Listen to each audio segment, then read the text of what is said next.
Première chose à faire avant de le mettre dans la housse, on l'ouvre, on regarde qu'il n'y ait rien. D'accord? C'est arrivé à tout le monde, un jour, en ouvrant le fusil. Oh, ah ben mais, c'est la dernière fois j'avais oublié.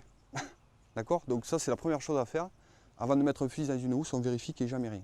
Les jeunes chasseurs, ils ont tendance un petit peu à diriger les canons vers d'autres gens, pas volontairement, mais souvent à l'horizontale, où ils ont tendance à pas analyser avant de tirer. Donc là, en fait, tu la poses tout simplement. C'est pour ça que je te dis d'appuyer sur la jambe. Au moins, tu as une main de libre, tu n'as plus qu'à la poser et elle vient toute seule. Okay. Pratiquement tous les accidents sont dus au fait de l'homme et rarement des machines. Donc si les gens prenaient un petit peu le temps d'analyser et respecter donc, toutes les consignes qu'on leur donne, je pense que certains accidents seraient évités. Malheureusement, le risque zéro n'existe pas. Et donc essayons, en éduquant les gens, d'éviter que le pire se passe.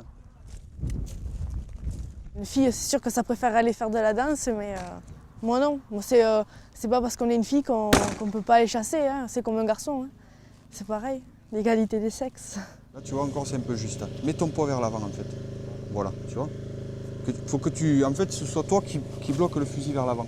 J'étais mal positionnée, donc avec le recul, j'ai basculé. Et j'aurais pu tomber et me faire mal. Prête, hein?